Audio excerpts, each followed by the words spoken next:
You got this woman that's trying to, let people know about marrying for love and why it shouldn't be for that. But let's go through really what she's saying here, because part of it makes sense, but a lot of it don't. I married for love in my first marriage, and that's exactly why it didn't last. Because love simply was not enough. It didn't pay bills. It didn't fix poor leadership. It didn't heal emotional immaturity. It didn't build a legacy. It didn't even keep us attracted to each other. Y'all keep choosing men based on how your heart feels, not on whether that man can lead, provide, protect, and pour into you, your kids, your family. And then you wonder why. Now, I'm hearing a selfish theme though. Pour into you, your kids. What about you pouring into him and the kids too? Because this selfishness that I'm hearing is extremely ugly. Extremely ugly. This selfish attitude. He got to do this. He got to do that. And my thing is this. Of course, you meet a person, you want to love them, right? But in the midst of a relationship before you can get to marriage, you need to be having those conversations and figuring that out. Hey, how are you on paying bills? What's your credit score look like? Do you got a bunch of debt? How do you feel about leading a family? What kind of family we going to lead? How we going to pay bills if we are together, right? Or this a traditional family? This is a half traditional, half modern family. Would this be a modern family? What would this be? You know what I'm saying? Those things supposed to be discussed way before you get married. You just don't jump in no marriage just because of, I love him and I'm just going to marry him. No. It's way more to it than that. So that part is right. But I just don't like hearing that selfish, what he going to do for you, what you going to do for him too. Falls apart when life starts lifing. Love will carry you through a few storms, sure, but it won't build the foundation that keeps the house from collapsing. No, that's called commitment.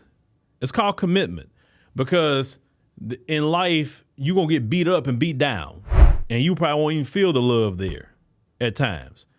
What keeps you in your family, what keeps you there is I've made a commitment before God and in front of my family and everybody that I am committed to this family, and whether hell or high water, I am here.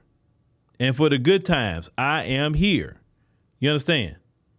It's called commitment. Love, you have love. Love will help you in the midst of that commitment because you wouldn't commit if you didn't love.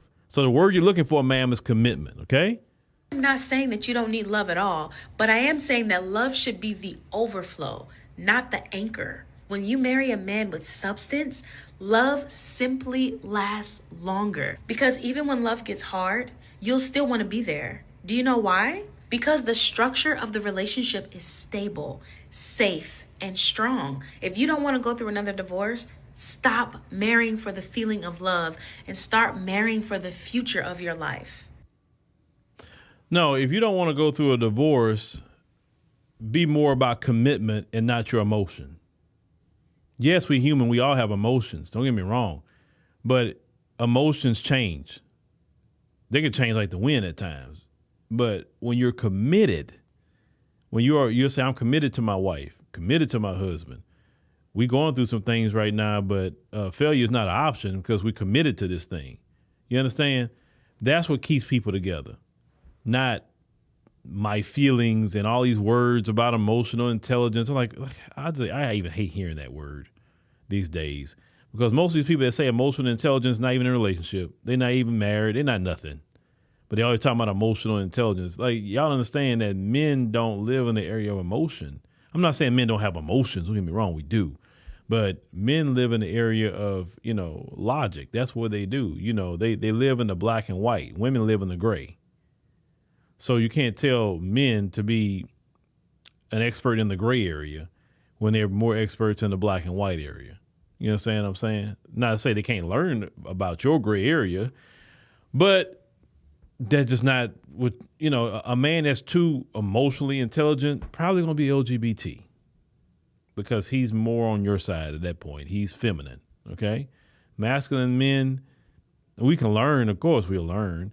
Of course we can be better, at certain things, of course. And I would definitely implore men to be better in their relationships and learn and grow, you know what I'm saying, with the lady you're with. You don't have to worry about women in general, just worry about the lady you're with.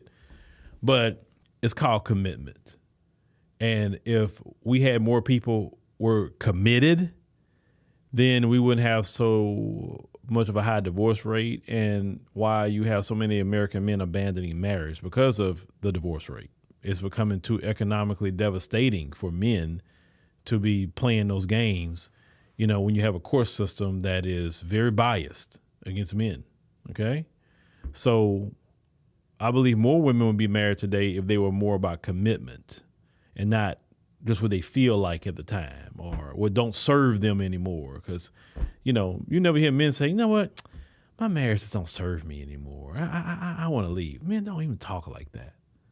Because it's not, because we are trained, it's about the family. It ain't about what we want all the time. I mean, shoot, we are in the family unit. Yeah, we can get our wants or whatever, but we are a family. So we got to stay committed.